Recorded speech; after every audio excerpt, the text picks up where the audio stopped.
Slurpty-derp. That is very, very hot. Sorry. There's a lot of ginger in there. Ginger and lemon. I'm recovering. I'm pretty much feeling back to normal, which is great because I was in France and I had no internet. I came back to Berlin and I was really excited to get back into a working routine. And then I got a bit sick and I couldn't work for like 3 or 4 days. And I was like, oh, when will I finally be able to get back into a routine? Anyway, kind of getting back in the swing of things now, which is good. But my word, my G's, are you looking great today? Yeah, you are. Yeah, you. Yeah, I'm talking to you. You're looking good. Anyway, today I've got a little top knot on my head. My hair is at that length where you can like just about make a top knot with like a triple loop. But that's not important. Today I'm going to make, I've already made it to be fair, but I'm going to show you the phase modulation blockchain sound. Because what I thought I would do is if I sort of, like create a lot of random words that don't really make any sense, then I could sort of, take you on this whole whirlwind of like pretending that I'm clever and like a scientist. And then you'll be like, oh, wow, he's so good. I must respect everything that he says because I don't understand it. And then you'll like buy my products and all kinds of stuff like that will happen. So, yeah, that's the idea here, is just to confuse you into submission. No, not really. But I've got a cool little bass that I want to share with you guys today. Just before we do that, though, let's go ahead and take a look at the beautiful comments from yesterday's video.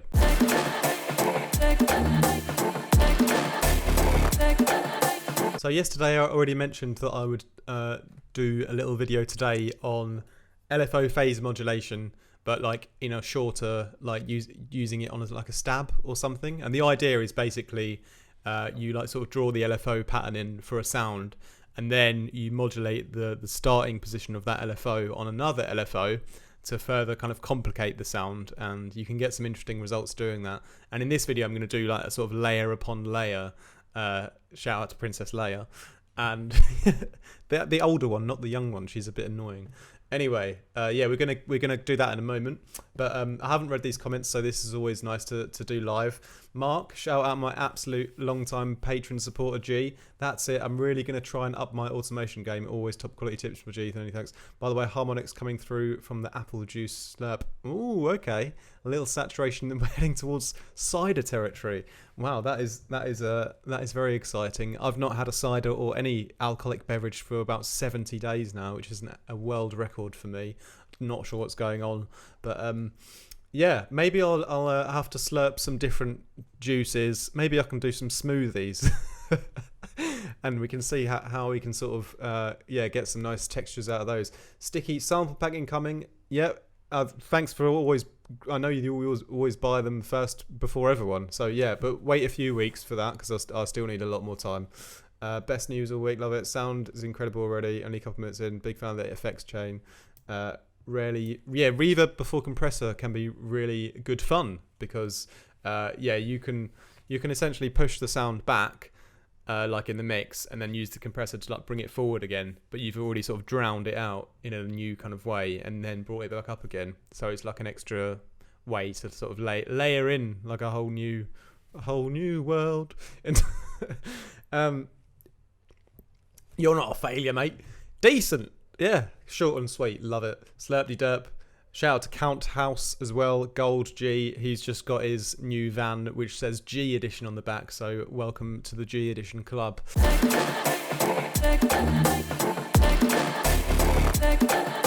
Let's get into the video then. So this is the phase modulation blockchain, and I've got a cool little sort of response sound that I made to go with it as well. And this is something I made with a new little combination of effects that I'm going to talk to you about first. Actually, should I do it at the end? I'll do it at the end, at the beginning, at the end. I'm not sure. I'm going to do it at the end, right? So let's have a little listen to the loop. Then you can decide whether you love me or hate me.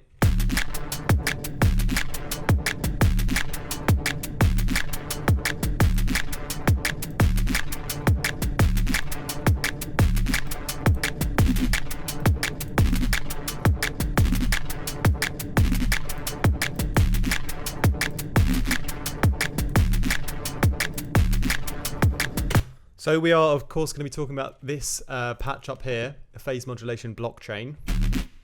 And yeah, the idea was to create a short stab. So it's quite a short note, but there's a lot of movement in it and a lot of tickling of sort of volume automation and that kind of thing. And yeah, let's run through it. Basically, let me just start off with the absolute basics in the voicing.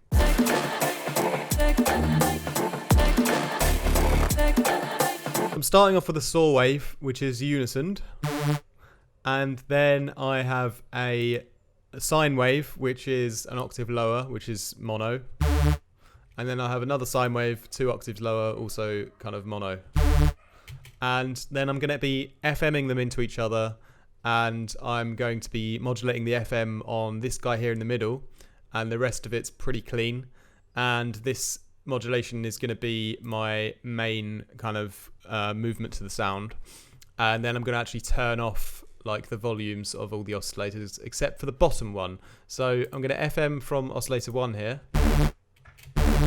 and for the LFO I've got it, I've gone to, I think I went to 16ths or maybe to, is it 16ths? Yeah, I believe so. 16ths on the grid, and then selected the triangle here, and I just drew in these triangles pretty randomly at 2/1. And yeah, this is like just setting that random kind of motion going. And then what we're going to do is we're going to modulate this slider down here. Strider. I don't know why I said that. I like Lord of the Rings. It's good. And Aragorn is probably my favourite character. Comment down below, what's your favourite Lord of the Rings character? If it's Gollum, though, I'm not interested because no one likes Gollum. LFO2 is doing the main movement. And then we're going to modulate the slider using the LFO3, and then the blockchain effect is going to happen when we modulate the slider of LFO3 from LFO4, the slider of LFO4 from LFO5, and that's how we start our own cryptocurrency essentially. So but before we get into that, I've got to finish the sound design. So I've got this main movement here, and then the next part is the FM from oscillator 2 I do here. So pretty much goes into here and then goes into here finally. But then I'm going to take the level down on these two. So I'm left with just this one nice controlled oscillator.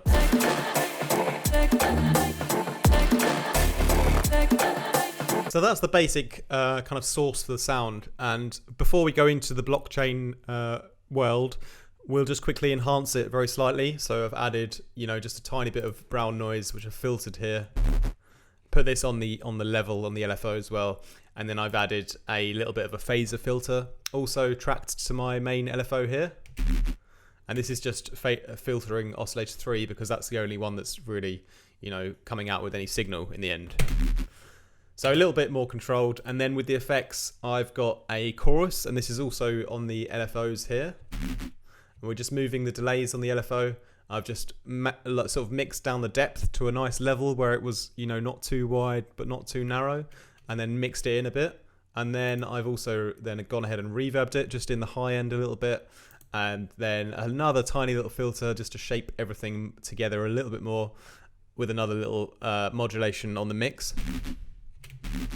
Tiny bit of distortion on the sine fold just to crank it up a bit. Little bit of a boost and a high push on the EQ, just where I saw fit.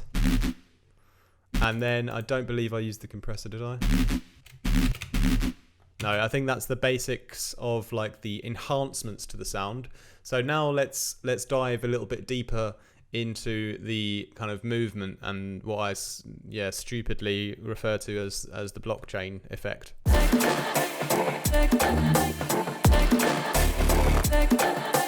So this was an area where it was a bit random, and I just sort of trial and errored, different ways to modulate this slider. So we're going to be adjusting the starting position of our main LFO through LFO3. So all you do is you just stay on LFO2 and just click and drag, hold LFO3 and bring it over to the slider here, which I've already done. And then it's going to show up in the modulation matrix as well. And I think if I can see it, is it this one here, the LFO2 phase? Yes. So it's going to show up here, and it's right in the middle, so it's not active. And to activate it, I've just assigned a macro to here. So I've gone to my macro, put it onto this specific row here, where it says LFO3 to LFO2 phase. I've tracked it there, and then that means that I can start to activate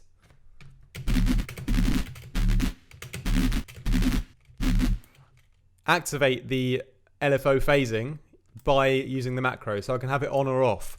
And so with all of these specific chains that I've done, there's obviously all these parameters in the middle, but really I've chosen to have the best setting at 100%. So it's either on or off for me. So I'm going to make sure I leave these like on or off, because these little small details, it's quite hard to find the best result. So I at 100% it was where I wanted it, and that is essentially again, like I said, kind of randomly choosing different speeds and shapes. And this one was the staircase down. I was just pretty much previewing through them and seeing how they would affect the original how it would affect the original movement on the slider. So the staircase down at 1/2, now it's like a little bit loose, but with it on, it's got a real like tighter, funkier kind of little movement to it. And especially if you start playing this like with your beat. If I mute this for a second. So that one's cool without any modulation. It's still pretty cool. But when I turn it on at 100, a little bit tighter, a little bit more exciting for me. That's my favourite version of this patch. And then what I went on to do was to basically repeat the same process. So now I'm tracking the LFO4 over to my LFO3 slider, and I'm going to modulate the speed of that. So it's like, layer after layer, modulating that one to then go back to the original. And it's very like convoluted, and it's kind of like you're just I don't know, you're dripping more poison into the bath water. I don't know what I'm talking about today. Okay. It's just making it more complicated each time, basically. But if you can get a result that is going to sound, more interesting than what you had before, then it's obviously a win, isn't it? So the second time round, I've done like a saw down, but I've really curved it down. And then this is 1/2, and then I've tracked it here. And again, once I've, moved it over to the modulation slider, I've found it in the, is it over here, isn't it? Yes. So this is the row that it's sort of created in the matrix. And then I've gone to put that right to the middle so it's not active. And then again with the chain 2 then, you can see it's already a little glowing up there. I've tracked my next macro to the amount here, so we can control how we can turn that on and off as well, that one. So now we can turn on the chain 2. And if you're paying attention, you probably realise that if the chain 2 was on but the 1 was off, it wouldn't work, it wouldn't do anything, because we're modulating the modulator that we created before. So for the chain 2 to work, the chain 1 has to be on. And when we move on to the next one, the chain 3, the chain 2 and chain 1 will have to be on, because it's like one after the other in terms of the modulators. So if the first 2 were off, it's just going to sound like nothing's happening, because, we've missed out the 2 steps before. But anyway, so that's the first chain on. Nice little funky groove. The second one, modulating that modulation. Little faster, and a nice kind of rhythm on its own, but not my favourite. But then when I went ahead to modulate this one, again, like so, on my last LFO, I've got this like trance gate, and I've put that onto the slider of LFO4, and then turn this one all the way up. Now I've got a really, really tight and fast version of the sound, which is also, although it's very different and like quite fast, it's quite punchy and dynamic, and it fits well like with the rest of my drums still. So the little timings in the rhythm, you know, there's something I wouldn't have drawn in myself with the LFO. That's the whole kind of point of this, is that it's creating these little random, I want to say the word iterations. Can I say that? I don't know. That you wouldn't necessarily create yourself by modulating a modulator, essentially, and you're hoping for the best, and then you can create like little trial and error, little moments of magic where it just, you know, you can hear or feel that the sound just pops out of the speaker a bit more, or it has this dynamic, I don't want to say the word magic again, but it has a little dynamic edge to it that you wouldn't have necessarily been able to draw in yourself with an LFO. So although I don't really like the middle one so much, I love the third one and the first one. So I've got 2 out of 3 that I like from that already. And although the sound is like a little bit simple with like saw waves and sine waves, if we went on to apply this effect on some other sounds, we'd probably make something even more awesome. But it's still cool, and you could still post-process this sound, and it would be nice and fundamentally like strong, you know, because it's very basic shape orientated. Anyway, so I've got 2 kind of settings that I really like. So why don't I go ahead and do what I would do in real life, because this is the metaverse, and I would bounce out, you know, a version on the with the chain 1, and then the version with the chain 3. So let's do a chain 1 first, and there we go. Yeah, so I like that. I'm going to bounce that guy out. And then I'll do one that is bouncing out with the chain 3 on, because I like them when they're all the way up. So let's bounce this one out. And now I've got 2 nice little versions of stab that both have a dynamic punch in them, but the movement is very different still. Let's give them their little tails as well.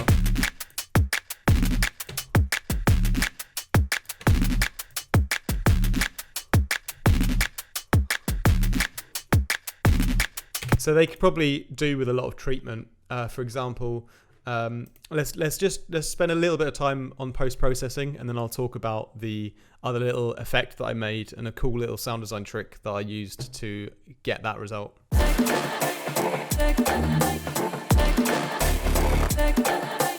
So this guy could probably do with just like a touch of reverb.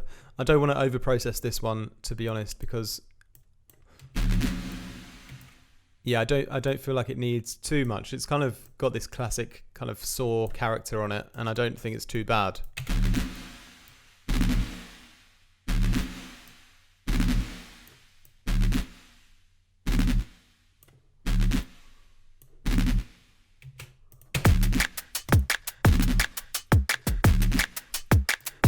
I'm going to turn that down a little bit more. Yeah, so just needed a touch more reverb for me. But then I've got this other sound which I wanted to talk about with a little kind of sound design trick here. And that actually comes just from this sound, which is very, very simple. And it's sort of any like dark cinematic atmosphere sample, you know, would sound like this. It was actually from yesterday's video, the little pad that I made, and I just used this kind of tail on it. But yeah, it sounds very sort of dark and not so interesting, just a sort of atmospheric, atonal sound. You know, if I just make sure that's sort of faded at the start and end. And so how I can make it more interesting now is with a combination of 2 things. I've ruined it. I've ruined the sound to high heaven, low hell, I don't know. I've ruined it a lot with the doom mode, and then I've gone on to use the resonator on kilohertz, which I've never really used before.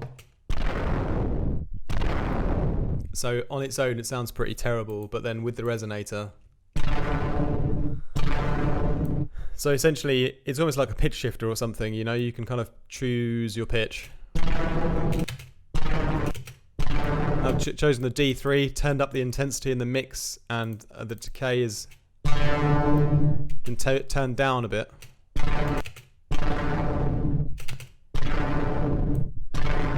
Without the ruiner though. You know, it only kind of works. I've only kind of got this result randomly by using them both together. So I've really destroyed the sound first and then used the resonator afterwards to add like an element of pitching and almost like movement back into it. The movement's kind of already there in the ruined sound, and the resonator's kind of detected that movement and sort of kept it in, but just applied like a nice little pitch to it. But that's really cool. And then if I sort of LFO that to my kick as well, turn it down a lot in the mix so it's more of a complementary kind of response. Now with my kind of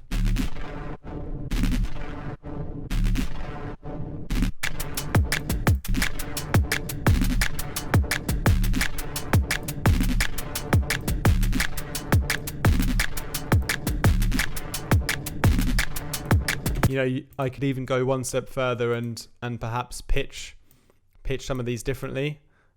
Maybe even with the resonator, you know, I could just see how it works if I pitch it up a little bit.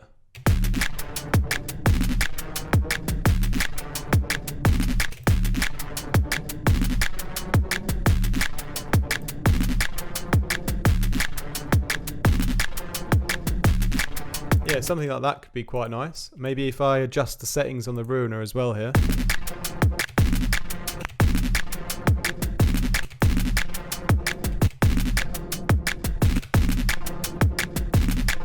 It's almost a little bit softer there, so it's a little bit more dynamic where the first one is a bit aggressive and the second one's a bit softer.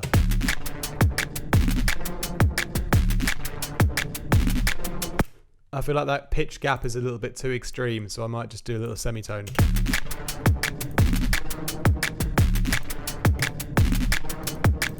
So there we go, we have a little call and response pattern going on already. And yes, I just wanted to mainly demonstrate, you know, what kind of crazy words I could come up with, phase modulation, blockchain, see if I could sort of get you all under my spell. And no, but yeah, I want to do a little bit more of this kind of effect on sort of modulating the modulators, and yeah, see if I can take this a step further next time, and get something that's even more that really maybe on a really faster cycle. I can use it to control the actual tone and the texture rather than like the specific, you know, movement, you know. So maybe if we went in on a faster kind of frequency, we could start to do some more interesting things. So yeah, hopefully I'll be able to come up with something else interesting to play around with. But yeah, thanks a lot for watching, my G's. Really appreciate all of you guys. Make sure you like and subscribe. Check out my Discord if you want to support the channel as well. And hit me up for one-on-one mentorship if you want to take your own sound to the next level and you think I'm the man for the job. Aside from that, I've got merchandise, presets, samples, all that kind of good stuff in the links below as well. Hope you guys have a wicked day. Don't do anything I wouldn't.